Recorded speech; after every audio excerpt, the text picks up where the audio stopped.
And here we are back again for another edition of Trey's Chow Down Live here at the TCCN studios. And with me today I have Chef Pittman. Good morning. Good morning. Yeah. How are you doing? I'm good. Good. We're going to start. I got my hot topics. And then we're going to start. We're going to talk to you. And we'll get these hot topics done because some of them are kind of crazy. So the Stir grand opening in Fort Worth is this weekend. You know Stir. They opened up a beautiful new two-story restaurant here in Fort Worth. Spent months redoing it. I wasn't sure what they were doing. They were out there welding, and they made all this. I mean, literally, they welded for 2 months. It was really neat. They spent a lot of money, so it's a good place. The food's good, the atmosphere is good, so I'm excited for it. On the other side of the ball, Punch Bowl Social closed in Fort Worth after only 78 days. I saw that. Yeah, and I put that. I just couldn't believe it. That's crazy. I thought it was a record for the shortest amount of time on West 7th in Fort Worth, but Bud Kennedy said it wasn't. I don't know what could be shorter than 78 days, but in remaurant years, it's a long time. It's a long time. Yeah, and from start to finish. Yeah, $2.5 million they spent, almost a year getting it ready. That's crazy. But they weren't, as you know, it's the same thing as Dallas. You have to be engaged with the community, and they weren't doing anything for. I mean, they were just there. Yeah, if that makes sense. That's really important. Yeah, fourth annual rib roast this weekend, and if you want to go look that up, fourth annual rib roast. It's for veterans. We're judging it. Trey Chapman team is judging it, and it's going to be a fantastic event. Last weekend we had Chef for Farmers, which was a fantastic event, and we've got an article come out about that here next week or so. It was the best one yet. Every time I go, I think it's going to be the best one, and it gets better every year. Yeah. It's great. All right. National news, which is kind of crazy here. For Hot Topic, Shake Shack's partnership with Grubhub dropped the value of their third quarter value of 20% on their stocks. Their Grubhub, they've just them and Pizza Hut's had a problem with delivery stuff too. They're going to shutter 500 units. Wow. It's crazy. Wow. No, Uber Eats, they want to be number 1 and 2 in the market. They're going to pull out. They're tired of losing money. I guess they lost. They lost $1 billion, but they were up. They lost $1 billion, but they're up to $675 million only of losses. So they only actually they lost less than 300 million. So, but they want to be the key player of the market, or they're not going to stay in the market. Well, I pay somebody's salary at Uber Eats. For sure. Yeah. I still don't get that. I'm going to talk to you about that. I still don't. That whole thing is.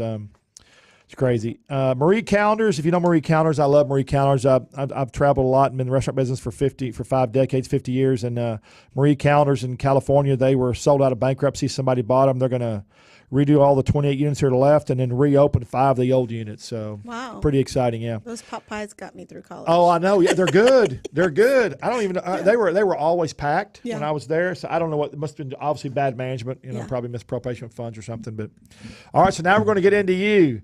What's the AQ stand for? Anastasia Quinones. Yes, I couldn't say it. That's why I asked you that. Yeah, it's easier to shout through the kitchen, or it's stuck in college and so, AQ. I liked it when I saw it. It sounds regal when you say, I had a roommate that was from New York, from Buffalo, and the poor professor was French, and he was trying to say my last name, and she's like, just call her AQ. It's fine. It's fine. So it just stuck, and anytime anyone's fumbling through my name, it's just to say AQ. It's fine. It does sound regal, but the other name sounds does too, but I can't say it. I've learned my Texan. I can't. It's hard for me to pronounce a lot of that name. So I don't have that role like when Jose was here. Yeah. The way he said taco, I wish I could say it like that. He makes the word sound so good. Well, yeah. So where are you from originally? Dallas, Texas. Okay, so you're from Dallas. Born and raised in Dallas, Texas. So you said, did you live in New York? I did. I went to school at the CIA in Hyde Park. Oh, great! Yeah. And that's 2 years, 16 months, 2 years. 16 months. 16 months, yeah. And did you do internship in New York? No, I did it in Florida. So we did the Boca Raton Hotel and Resort because I wanted to get kind of training for all aspects and not just kind of line. I wanted to Right. see what it was like to work in a garde manger station, room service, and the beach resort and all that. And I was able to go through all the stations in the short amount of time. I think that's very smart. Yeah. And, I tell a lot of people that sit in that chair, my family owned restaurants for, almost 100 years, and I was in it for all my life. Yeah.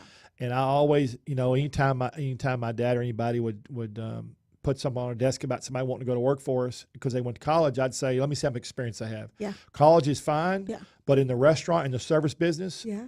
the college is, and I like people to be smart and be intelligent and finish something. That's fine, but in the restaurant and service business, you gotta have some experience. I always say that college taught me why things happen, Right. but didn't show me how it happened.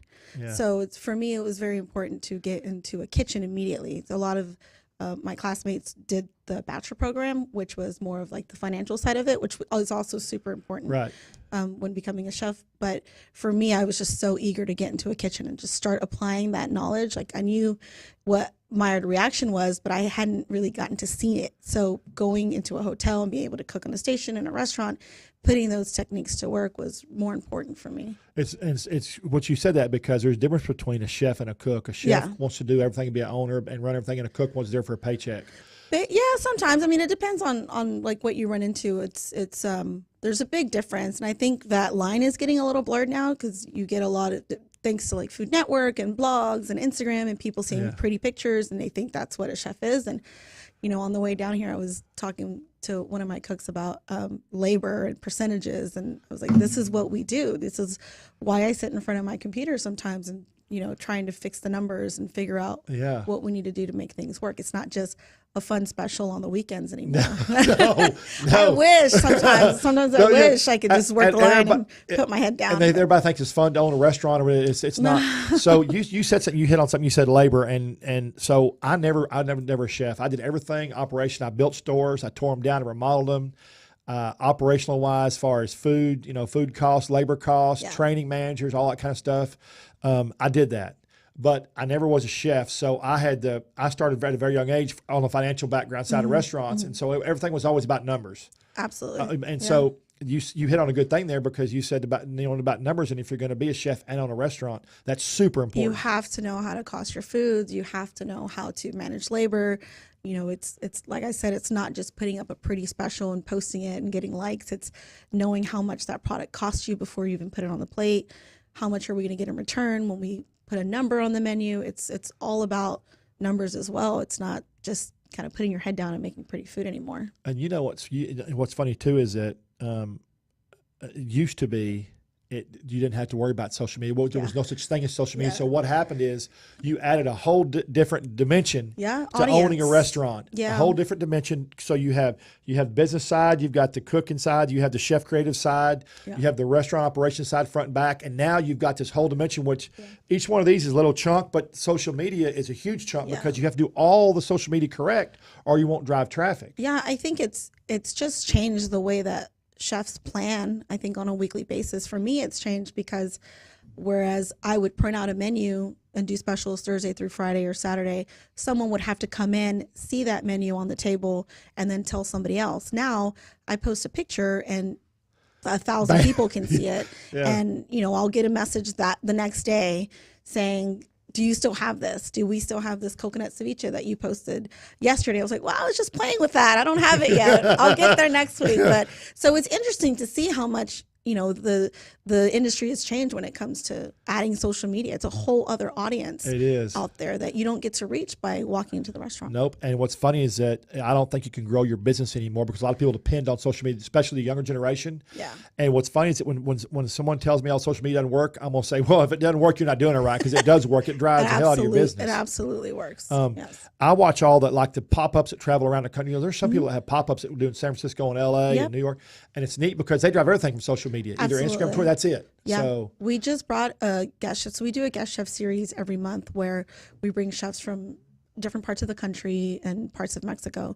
And the last chefs that we just brought on were from LA, and I followed them 2 years ago on social media. Yeah. And that's how we met. And we would kind of trade tips back and forth, but we never officially met. You know, I didn't know their last name. I didn't even know where they lived in Los Angeles. I just knew that I really respected what they were trying to do. Sure. They don't have a brick and mortar, and they don't really want one right now because what they're doing is very fruitful for their life. Sure. And so I thought, you know, let's bring them out. I want to learn something from them. Hopefully they can learn from me. And I'm not just going to copy their stuff off Instagram. I want them to come and teach me. Sure. So we brought them out, and they did an amazing job. And that is so neat. Yeah. See that, but sometimes too, if you do that, that's what I do. I follow chefs, and that's what I did for you. I was looking at your food and stuff, and I really love some. And we'll talk about that in a little bit. But first of all, we haven't talked about it yet. I normally do it chronological, but since we got into everything on your restaurant's Jose. Mm-hmm.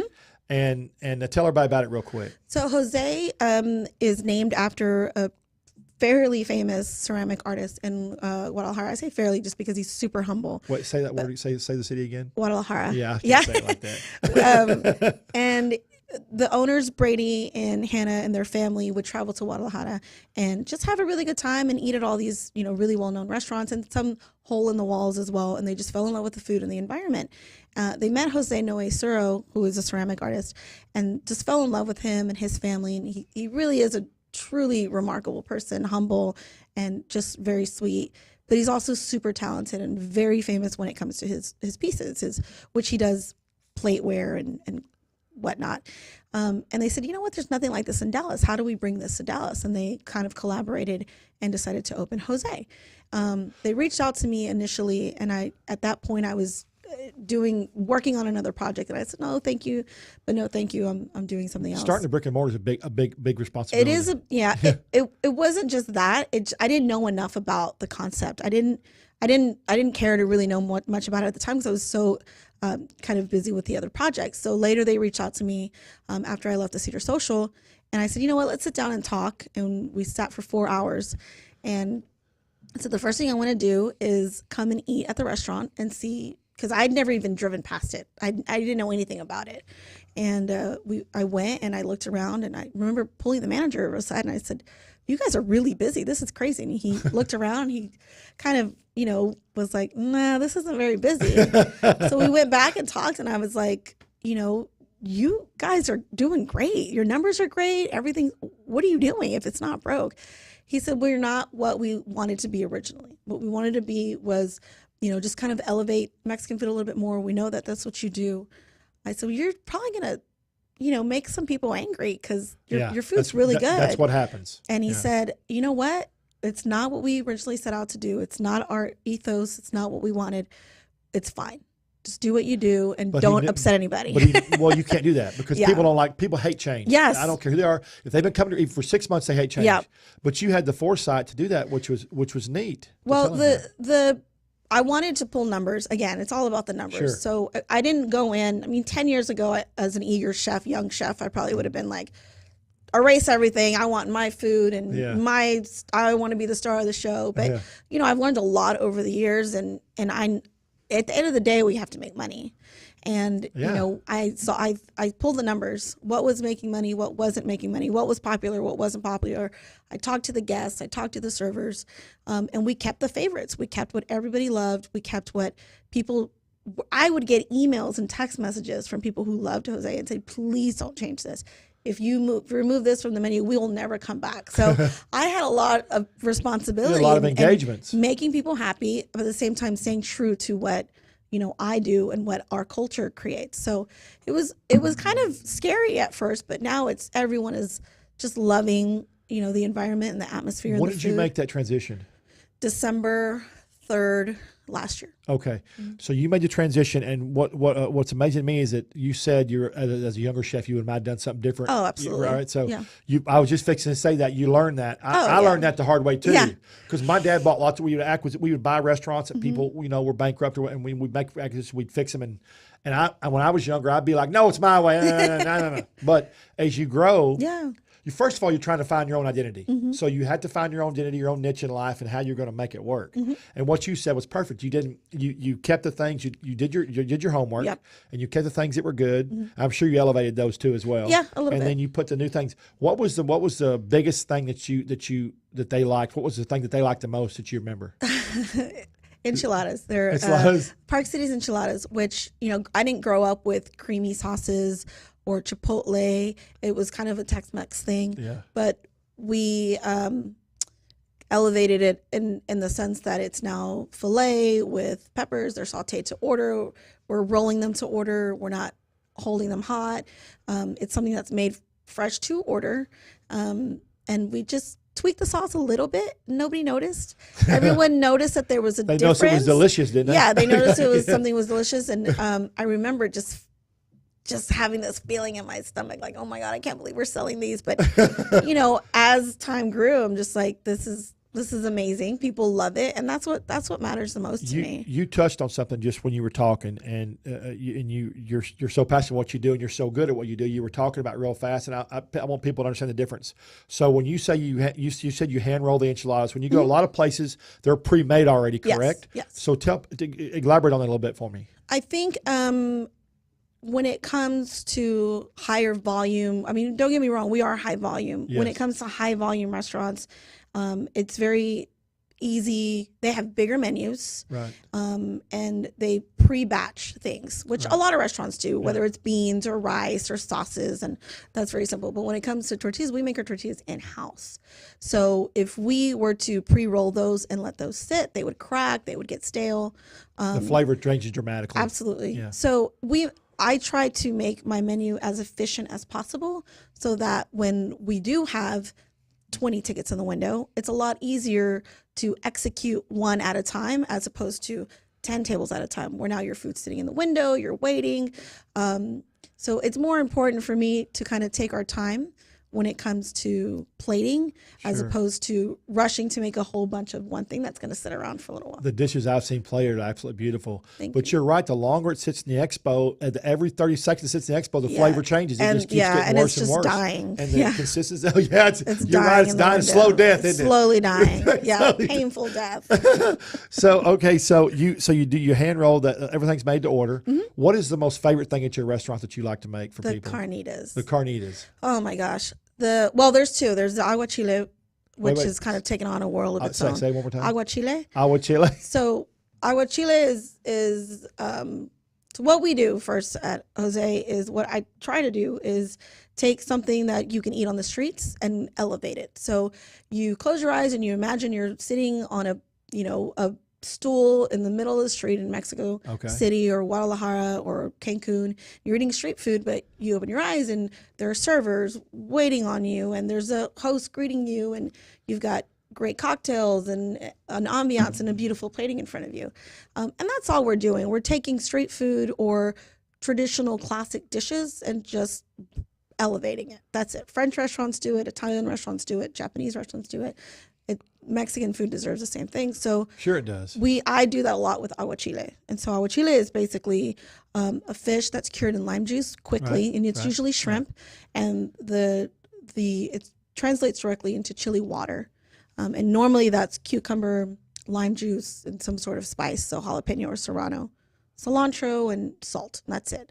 And you pour it over, and it's really spicy, but it's got a brightness and the sweetness from the shrimp, and it all kind of comes together. So what we do at Jose is we'll take tuna instead, ahi tuna, we'll take the acid out. So instead of lime, we'll use grapefruit, or we'll use mango or pineapple. And instead of the chili, we'll do habanero or bell pepper. So we just kind of take the components that are in season, that are being given to us by nature right now, this day, and replace it and plate it in whatever I feel like at the moment. But it was great what you just said. You said you want people to close their eyes and that's you know what that is, right? That's passion. It's familiar flavors. It's familiar flavors, but it's your passion to make people feel that way. Well, I don't want people to be intimidated by the food. It's definitely not what I intend to do. The food can be a little fancy and nicer, presentations, but it's not by any means fussy or to be intimidating. It's just showing a level of respect for the food that I've been taught and the food that I've learned growing up to make it look in a way that, you know, I've been classically trained to do. Did you when you were growing up, did your mom cook? Did you? Yeah, my mom, it's an interesting story. My mom came to the United States in the 70s, and she basically knocked on doors in Highland Park looking for work. Wow. She met a Southern woman who was kind of in a tizzy because she was having a dinner party that night. Oh. And she's like, well, can you cook? And my mom lied and was like, yeah, I can cook. And she's like, Southern food? And she's like, yeah. And so they had a dinner party, and I think she had to cook something fried, like chicken fried steak or fried chicken, and it was raw. And she was so upset. She kicked my mom out, and at the end of the day, they made up, and she worked for my mother for a really long time, and she was basically her, you know, her private chef, housekeeper, you know, groundskeeper, and she took care of her. She traveled with my mom. My mom traveled with her, took care of her kids. They would go to Disneyland and Disney World in Denver, Colorado, and, you know, really took care of my mother. When she passed, she vowed to help her buy a house, and that's this house that we live in today in East Dallas. But she learned to speak and cook English by watching Sesame Street and Julia Childs. Wow, so that's a great story. When she was growing up, you know, she was young when she was growing up in Highland Park. She didn't bring home the traditional Mexican dishes that a lot of young Mexican children are used to. So we didn't eat, you know, enchiladas and mole and fajitas. We had, you know, eggplant parmesan and chicken tortellini and things that people were eating in the 80s, and chicken a la king. That's what my Mexican mom made for me. So when I would cook for friends and be like, oh, this is Mexican food, they're like, no, it's not. It's like, what do you mean? My Mexican mom made it. And we're in, you know, Dallas, Texas. This is what Mexican people make. I didn't know any better. Yeah. So it's a lot of times we still get guests 10 years after trying to, you know, do this with this cuisine. People will say, well, this isn't Mexican food. And it's seldom. In the beginning, it was very, very frequent. Now it's not as frequent, but I'm just like, you know, we eat artichokes in Mexico. We eat asparagus and Brussels sprouts just as well. It's not. Yeah. And they're good. Yeah. And, you know, Mexican food is not just meaty and cheesy and saucy and spicy and roasty. You know where they get that impression from? Tex-Mex. Yes. And Tex-Mex is not, to me, it's never really been a classification. It's just something that people have taken to make a concept out of. Yes. Yeah. I think, again, like you take what is in your environment and you create dishes with it. And that's what I do with my agua chile. And that's what how Tex-Mex became Tex-Mex. It's, you know, people in Texas wanting Mexican food, but using the ingredients that they have available to them, and they create Tex-Mex with it. It's very different, but I feel like they each deserve their own respect. So you said seasonal. So do you change your menu seasonally? Mm-hmm. Every 3 months. Every 3 months. So 4 times a year, basically, you get it. 4 times a year, you get a menu change. Mm-hmm. That's phenomenal too. A lot of restaurants, the upper end restaurants do that, but a lot of restaurants still don't do that. Spanish restaurants, so Mexican restaurants. I think it's important. We try to use as much local product as possible and work with the farmers that we have around us. Once you get into like November, December, January, February, it's very difficult. But we still want to use seasonal if we can get it as close to us as possible. But it's also important so that my cooks don't get bored. Yeah. You know, you're in the rat race, you're just busy, and you're making the same thing every day for 6 to 8 hours a day. Monotonous. It could be very monotonous. Yeah. And I want to keep them engaged. I want them to learn new things. I want to empower them to teach me things about what they ate growing up. And it's respecting Mother Nature too. That's a great idea because they don't get bored, they don't get frustrated, they don't want to quit. And it's hard to retrain somebody nowadays. So when you have somebody, you need to retain them. Absolutely. And that's a great idea. Yeah. Yeah. So you keep them. Do they bring you things? Have they are they getting to the point to where they're starting They to help do you? start to brainstorm. We actually talked about that on the way here. We my morning sous chef.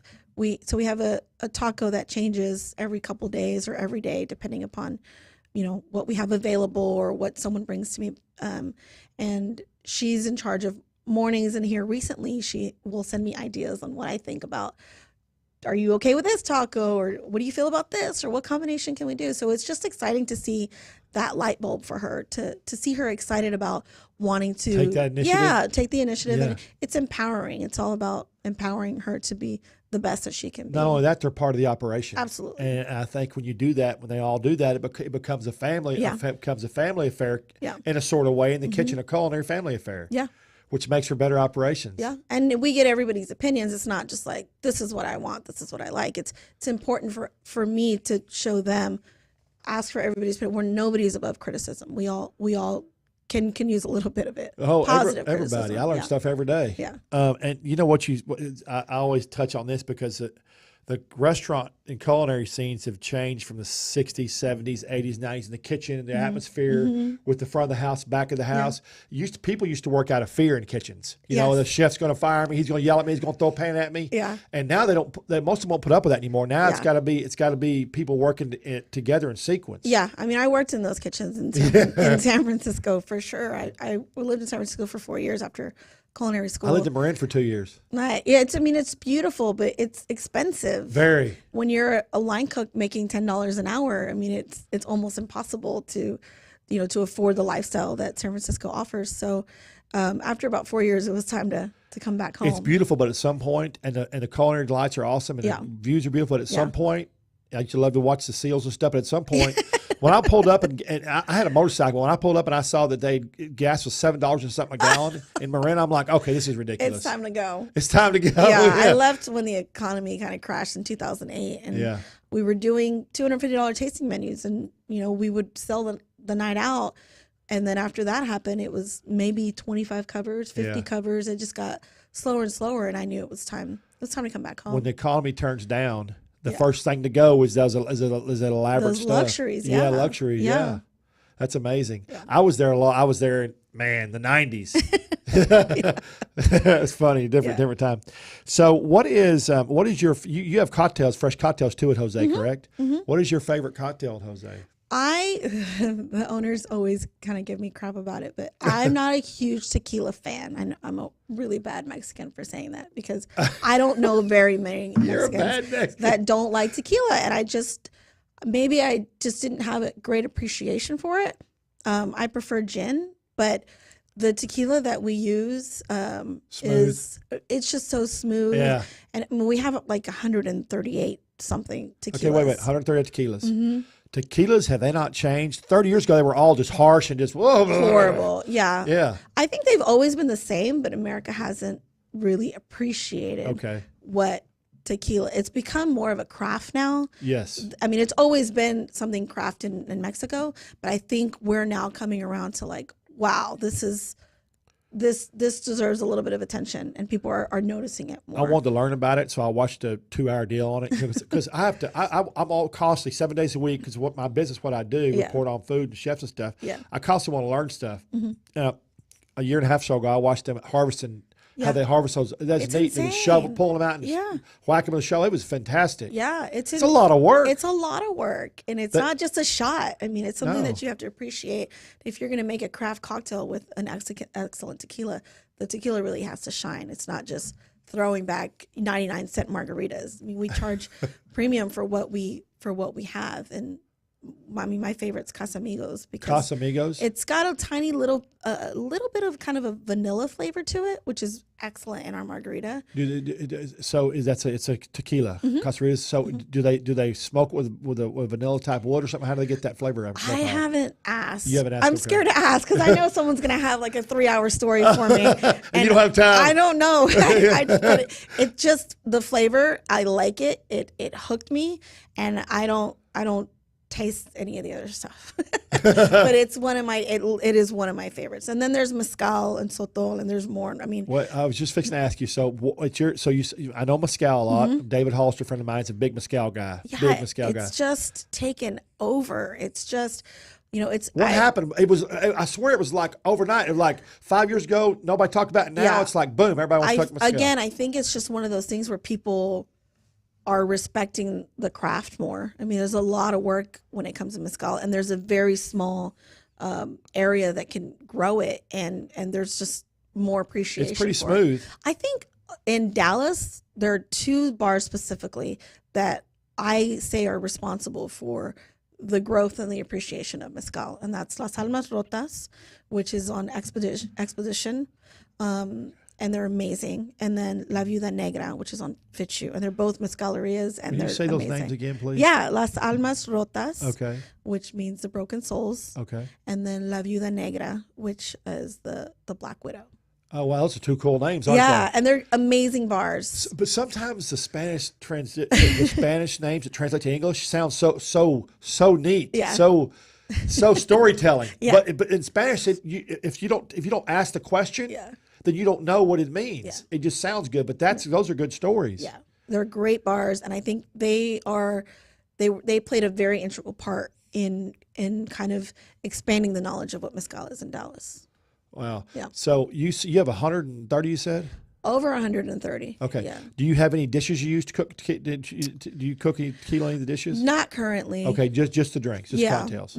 So is the craft cocktails a big part of your business at Jose? Absolutely. Okay. Yeah. I mean, I think Mexican food and margaritas go hand in hand, and I know that sounds very. What's the word? Chef Beto will tell you they do. I mean, I just think they go hand in hand. Like, I don't want to eat, tacos without, if I'm going to have a drink, it's going to be a margarita. Yeah. I just think they go hand in hand. Have you had that nitro margarita at Chef Beto's place? I've seen it a million times. My husband was the chef at Luck, or the chef owner at Luck. Right. So every time I would kind of go visit him, I'd pass by it and see it all the time. My girlfriend says it's the best one she's ever had. It's pretty fun. Yeah, it looks like a lot of fun. It's just flavor. Okay. I did not go to your husband's pop-up at but that was awesome. Yeah. What was that place called? Hot Sweets Patisserie. Hot Sweets Patisserie. Yes. That was awesome. Yeah, That was a they're long amazing. drive for me. We got up and I said, "We're going. I want to go to this deal." And it was delicious. Did you wake up at 6 a.m. for that? I wake up, believe it or not, every day at 2:30 or 3 in the morning. Oh my gosh. Because I have to do I do social media between 6 and 7 hours a day, searching for restaurants, dishes, chefs, things going on, new trends, not trends, what's closed, what's not closed. So I get up super early and do all my social media before I leave the house or when I get to the computer. And then I got up that day. I got up at 1. Oh my goodness. And then until 5. Then we left the house at like 7. You had to have been ready for a nap after that. I really was. I don't sleep much. But that was great. We loved it. Yeah. Yes. Was he there? He was there. That was his show. I was just his, I was his errand girl. So I looked, they were busy. I looked back in the back and everybody looked at me. I was wearing these white glasses. Yeah. And all the guys looked up at me and they were all looking at me. they recognized you. Well, I love the white glasses. Yeah. I try to be a little different. Yeah, but it's your trademark. People, they won't mistake your identity for sure. No, they won't. They won't do that. That's for sure. So that deal went really well. So has he always been into the pastry or the sweet type deal? No, he actually did a taco pop-up because they do, it's kind of breakfast hours. So he did a taco pop-up. Right, but we had one of the tacos. It was a colorful one, right, that we had? The one that you had was a concha. It was the Mexican sweetbread breakfast sandwich. Right. So it had cheddar cheese and a fried egg. And it was good. And with salsa, yeah. And we had some other stuff they made there. It was neat. Yeah, they are awesome. They're good friends. People were standing out the door. Well, we got there and there was no line. And 5 minutes we got there all the way out the door to the tent. Yeah. They are pretty popular because they do beignet pop-ups. Yeah. So they don't normally have them on their menu. So once a month they'll make beignets. And did I get a beignet too? I think I got one. Yeah. I think I bought like 3 or 4 things. Yeah. So you brought some food today. I did. Okay, can we he's gonna bring the food in. Yeah. Okay. I figured it's a little chilly outside, and our pozole verde is it's got a nice like brightness and spiciness with chicken and then hominy. Right. And we top it with a crisp kind of cool lettuce and radish and onion and cilantro, and it's really, really popular. And then the other thing that's also really fun to eat is our street style elotes. So we grill the corn and then we mix it with a little bit of lime, crema, and then cheese and a little tahini. So this one right here, I'm going to lift it up a little bit. The camera, I like everybody to see it. Got an overhead camera up there. So when you see it, looks great. So this one is called? Pozole verde. So pozole green verde. Pozole. Okay. So and can you take me through the steps how it's made? Yeah. So it's tomatillo based, so the green tomatoes, rather than pozole rojo is a dried chili based. Okay. So it's almost like a green salsa puree, right? But a little thinner with it's thinned out with chicken broth, What's the flavor profile difference in the green and the red? The red is dried chili based, so Okay. like pasillas or guajillo, depending upon what you prefer. And then this one is green tomato based. Okay. Rather than I like green tomatoes. But yeah. Isn't it crazy? Just a little bit of time can change the profile on the tomato. Isn't that neat? Well, yeah. The thing I love about these are the acidity of them, and it just kind of everything comes together. Yes, everything comes together with the chicken and the hominy. Add a little bit of cilantro, and it's got a good kick to it because poblanos right now are spicy for some reason. Yeah. So it's got a little kick to it. Have you noticed? And some of the chefs have told me this just to come in here. Have you noticed the regular jalapenos have gotten less hot? They have. And what happened? We don't use jalapenos because of the inconsistency. We only use serranos. So what do you think's happened? You think they've such a wide demand? They're not consistency's not Yeah, good? I think they're pulling them too early, maybe, or they're just being overproduced, and the seeds aren't as spicy as they used to be. But we only use serranos, and those pack a punch. Yeah, they do. Mm-hmm. Okay, so and this is the corn, right? Yeah, these are street style elotes. I'm gonna put this right here. I'm gonna lift this up. We take whole corn, grill it, and then shuck it, and then saute it in a pan with a little bit of butter, the crema, the Mexican mayonnaise, which has a little bit of lime in it, and then cotija cheese on top. Which cheese? Cotija cheese is, I would say it's very similar to like a queso fresco, but it's aged a little bit longer, so it's more of like a Parmesan flavor. It's a little funkier, which adds a little bit of salt to the sweet corn, and then tahine, which everybody loves. It's the chili powder that you often see on margaritas or beers or micheladas. Chips. They put it on chips. Yeah. And then just a little bit of lime. I've been the last 2 or 3 years. I've been on a cheese. I've been testing different cheeses. Mm-hmm. I mean, lots of them. I mean, I eat cheese all the time. It's phenomenal to me if you have a dish and certain cheeses, how much salt is in a cheese versus another cheese. Yep. And if you salt that food, it's so salty you can hardly eat it. Yeah. It's amazing the different amount of salts and stuff in different cheeses. Isn't that crazy? Mm-hmm. Change the whole flavor profile. Yes. I've been trying to teach myself about cheeses, the old school, the eating it way. Yeah. I didn't go to culinary school, so which one of these? I love corn. So which one of these? Which one sells the best? Both sell good. I mean, when it's kind of gloomy and rainy and cold, this sells really well for lunch, and everybody orders corn for dinner. I mean, it's on almost every table. It's just a popular dish, and it's familiar and. But it's got flavor. People just like the flavor. Yeah, I mean, I think the success of a dish relies on, 4 or 5 things. It's acidity, texture. There's got to be some sort of texture, heat, sweetness. If you can get those 4 things in a dish in any capacity, I think you've got a successful dish. Where do you get your creativity for your work? If you could tell me one thing, where's your creativity come? Does it come from art? Does it come? There's so many. I mean, it just really depends on.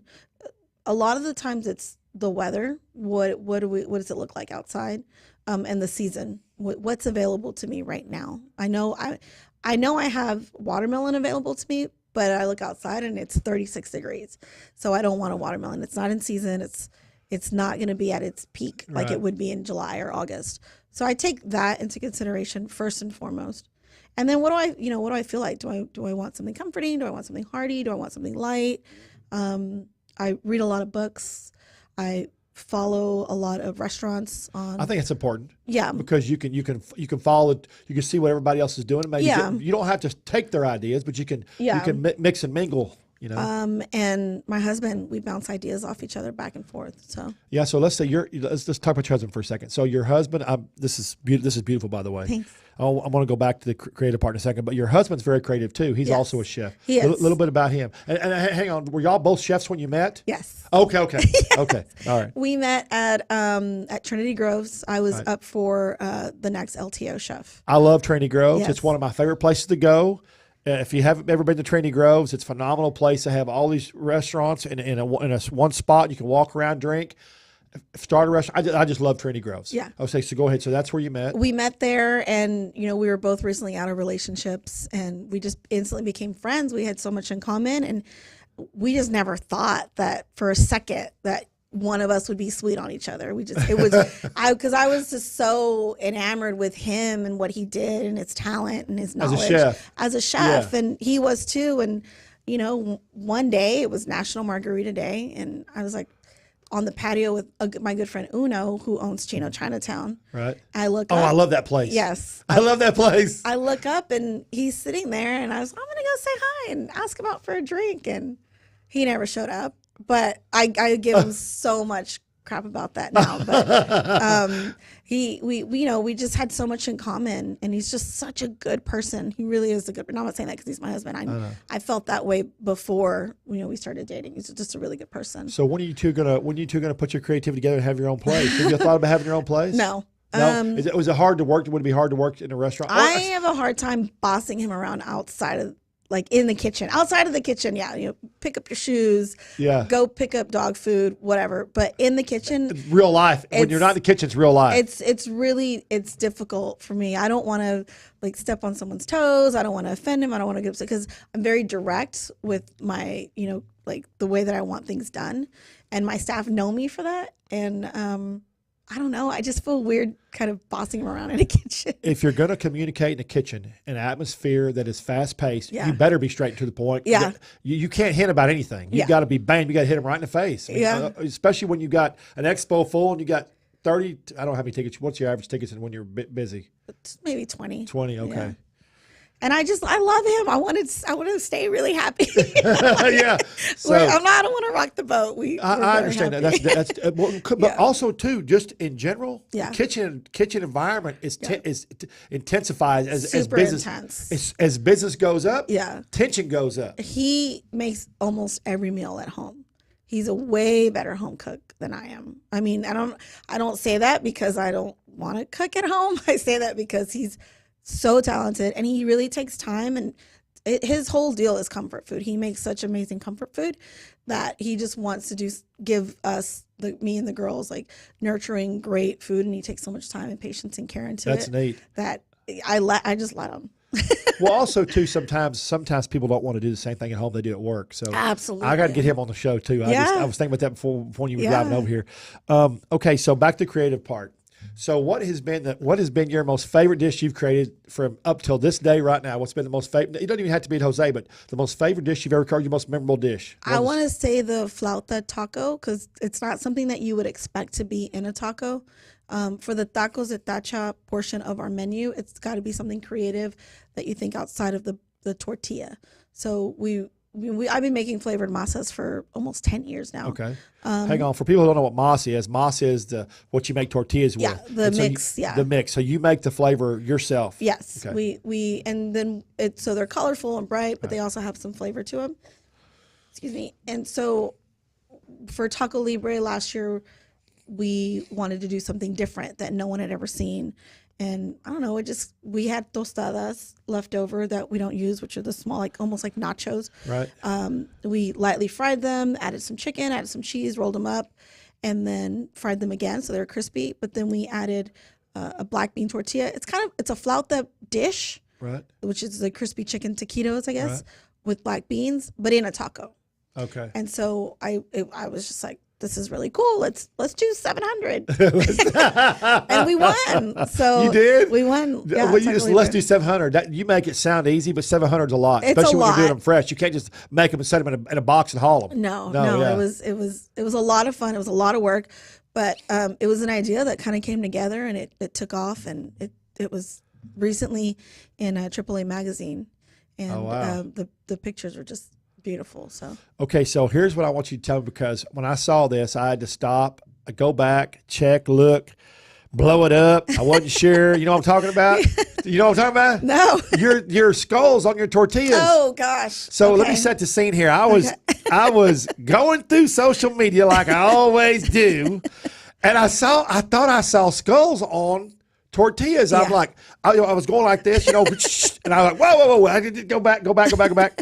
And I missed it again. I'll go back because I was trying to, find it. And sure enough, I said, no way. So I blew it up like, yeah. And I said, who is this? And I was you. So tell me how you did that. Okay. Well, We're still trying to figure it out. It was You're just still trying to figure it. Look great to me. We're still trying to figure it out. What they are they're called tortillas ceremoniales, which translates into ceremonial tortillas. Ceremonial tortillas. And they date back, hundreds of years. And what people do in these small towns or villages, it's a mesquite wood trunk, and they carve out kind of like their emblem for their family. In Mexico, you're talking in Mexico? Yes. Okay. And they use a specific ink, a paste. I still don't know what they use because it's not secretive, but it's kind of like a family heirloom that they keep close to their hearts. And when they're doing baptisms or birthday parties, something really special, they're inviting people over to their house. It's an offering, kind of to show gratitude that people are there. So for Day of the Dead, we want Dia de los Muertos. Yes, we want to have an offering for the souls that have gone and passed. And so we have a big party. And I thought, what a great idea it would be to have an offering. And so I learned we're still perfecting it, the technique from the chefs that we brought in from LA. I noticed that she was doing it on her tortillas for the pop-up that we did. So you saw it too. And I saw it, and I was like... Did you go, wow? Did you do what I did? Yes. Okay. I was just like, I was in shock. I was too. I've been wanting to learn I was like, this. what the hell? And like I said, it's so easy to pull something off the internet and just copy it. Right. But I wanted to know exactly what it was. So my pastry guy that I have at the restaurant, I was like, get over there, figure it out. We need to learn more. Because I was just running around like crazy. Yeah. And I was like, whoa, what is that? Okay, you get over there, figure this out. And so we're still trying to figure out the mixture because there's a very fine line in the ratio of what we're doing. And okay, so slow down here. Let's back to think of it a minute. So if you want to make this, yes, you make the masa, you make your tortilla. Now, yeah. When you do this, when you put that skull or you put any kind of rendition in there, do you do it after it's cooked or while it's cooking? After it's cooked. After it's cooked. So after you make the masa, you make the tortilla, then you can kind of like an ink stamp on envelope, not maybe not that simple, but so that's when you do it. I wasn't sure if you were doing it before and then baking it. I wasn't sure how to do it. No. Excuse me. Are you okay? Oh, you need some water? Okay, Ron, get some water. Okay. Sorry. You get some water real quick. Okay. You all right? Don't down me before the water gets here. No. Yes, but it's a lot of work. Okay. It's a lot of work. It's a lot of work. Okay. But it's something you're going to learn, though. Yeah, And it's going to perfect. Oh, yeah. Yeah. Good. It's making an appearance this weekend. Is it really? When? Meat fight. Oh, that's right. Meat fight. Yeah. Oh, man, I can't. I'm not. Thank you. Thank you. Sorry about that. OAQ. Sorry about that. I got all excited talking about tortillas. Yeah. Well, that's about how I was when I saw it. I was that excited. That's how excited I was. They're not even my tortillas. Oh, that's good TV, though, see? Yeah. As long as you don't die on set. I have to go back to work. People pay good money to have situations like that on camera. Oh, my gosh, no. Okay, so you're gonna perfect it and just make an appearance this weekend on everything, or just for a certain deal you're doing at Meat Fight? Just for a certain deal we're doing at Meat Fight. Okay. Yeah. That's gonna be neat. Yeah. I'm really excited You're about gonna take pictures, obviously. Oh yeah. So you who does all your social media? Do you do it? Do you take your pictures? Because you do a very good job with that. Thank you.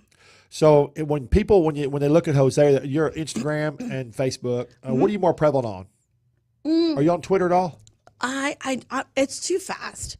Twitter's like a lot coming at you. Bam, bam, bam, bam, bam. All the time. So no, I just share it from Instagram to everywhere else. I got you. Okay. Yeah. So people can see it there. So let me ask you. So what in your mind, or how you feel about it? What's the most memorable thing to you that made you become a chef? That you said, I want to be a chef. That's what I want to do. That made you passionate. That drove your passion to go to culinary school and be a chef. What was your main? I think it was making Thanksgiving. I was kind of forced to do Thanksgiving one year, and I opened up like a Bon Appetit magazine, and I just started following recipes. And I at one point I was just like, I can't follow this recipe. It's taking forever. I'm just going to do it. And I winged it, and it was better. And I thought, I need to just do this. I need to, if I'm going to do it, I'm just going to do it. And my mom was like, you're going to school. If you're going to do this, you're going to go to school. And you're going to go to the best one there is. And at the time it was CIA. Right. And is it still that way? In your opinion? I think so. I mean, I don't know. El Centro is amazing. El Centro in Dallas is pretty amazing. Steve DeShezzo does a really good job over there. I have 2 El Centro students with me now. But I'll never forget leaving and pulling out of the garage, the driveway, and my mom saying, whatever you do when you leave there, when you get there, if you make tacos and enchiladas, I don't care, but let them be the best tacos and enchiladas that Dallas has ever seen. And I thought, I'm going to be French classically trained. I'm never going to make tacos and enchiladas. Are you crazy, woman? And here I am. Making tacos. 17 years later. Yeah. Making tacos and enchiladas. I have to ask this. Is your mom still alive? She is, yes. That's awesome. So she comes to your restaurant? She's Parkinson's. She's in her 16th year of Parkinson's. So she doesn't get out as often, but I bring her food. So she gets to eat it, though? Yes. So, yeah, she's very, very proud. Yeah. That's awesome. Yeah, embarrassingly proud. Embarrassing. Oh, yeah. She'll send my brothers out to, 7-Eleven to get any article I'm in or, print out any magazine. Or she's going to love this show then. Oh, yeah. Yeah, she's great. She's my number 1 fan. That's awesome, though. Yeah. That's perfect, right? Yeah. And children? 2. 2. Yes. I have a bonus daughter who's 9. What's a bonus daughter? I inherited her when we got married. Oh, okay. That's good. Bonus daughter. Stepdaughter just seems so, I don't know, informal or formal. So yeah, I never have liked that word step. Have you? Yeah. I don't like the word step. Yeah. I don't like it. So she's 9, and Isabella from a previous relationship I have is 6. She'll be 7 on Christmas Eve. So what as a parent, what's your most challenging thing as a parent? The time? It used to be time. We both have really great schedules to where they spend time with their other parents. So it works out that they get enough time with us and they get enough time with their other parents. I think the most challenging thing is getting them to eat what we like. Oh, I didn't think about that. Yeah. See, that's good. I think because when we were young, we ate what was on the table. Yeah. And if we didn't. Oh, yeah. You didn't eat. You got an apple on the way I ate it all to bed. Yeah, if I eat all, my dad would knock me in the back of the head. So you're not leaving the table, you finish it. Yeah. So I think that is kind of a challenge. Boy, have times changed. Absolutely. There's a commercial on TV where they're trying to feed this kid. I laugh so hard. I mean, see, but he's sitting there. He goes, "I'm allergic to all things green." Oh my God, it's so funny. They're going through it's like 4 or 5 things. And I'm thinking that. Yeah. My dad would have knocked.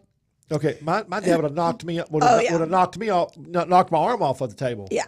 Absolutely. Okay, so if people want to find Jose, how do they find it? All the social media. What is it?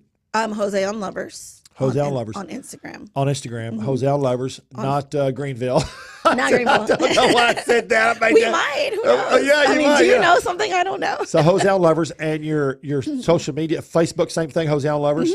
And then your AQ Pittman, obviously. And then what's the website for Jose? Jose, just Jose.com? Jose.mx. Jose what? .mx. .mx. They're all on .coms now, so you got to go to other services, right? It's pretty good.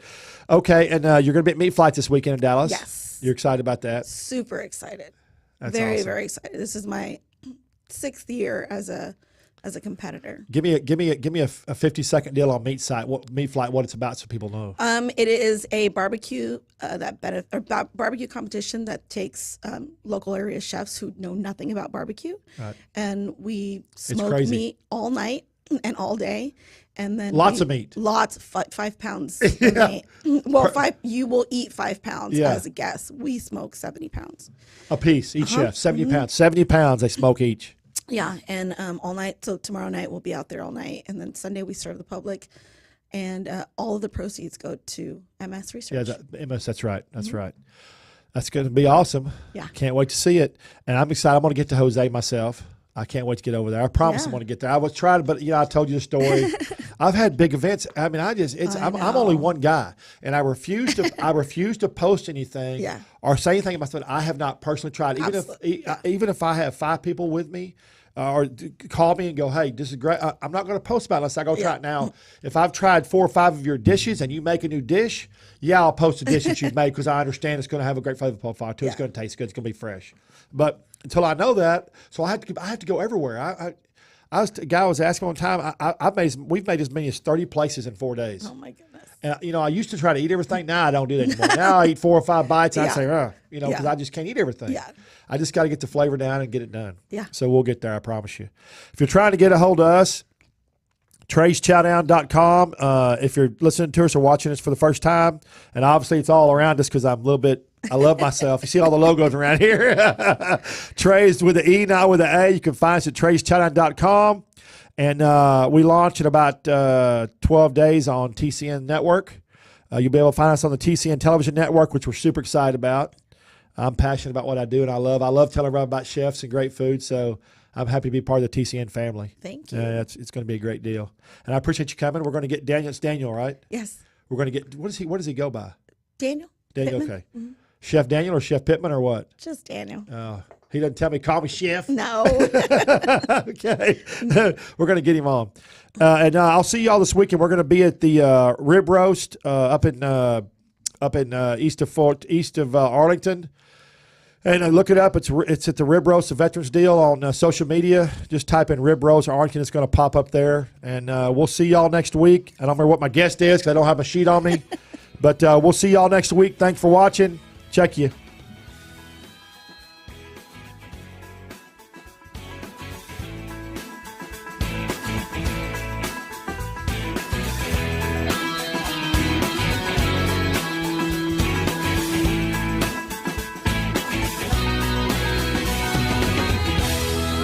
I'm Trey Chapman, publisher of Trey'sChowdown.com. I'm passionate about finding the best food, drinks, and chefs and sharing it all with you. I should know I have over 5 decades of food experience. Find me on any podcast platform, Facebook Live, or just Google me. Now you can watch and listen to all my great finds every week on my live TV and radio podcast at Trey's Chowdown Live.